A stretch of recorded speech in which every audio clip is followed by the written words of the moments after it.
今天教大家使用圆平机 mini 去测这种异形的杯子。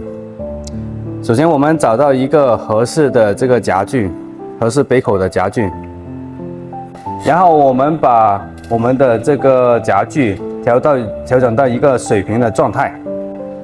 然后我们把夹具给它换上去，就把它的夹具的这个调整到一个合适的长度。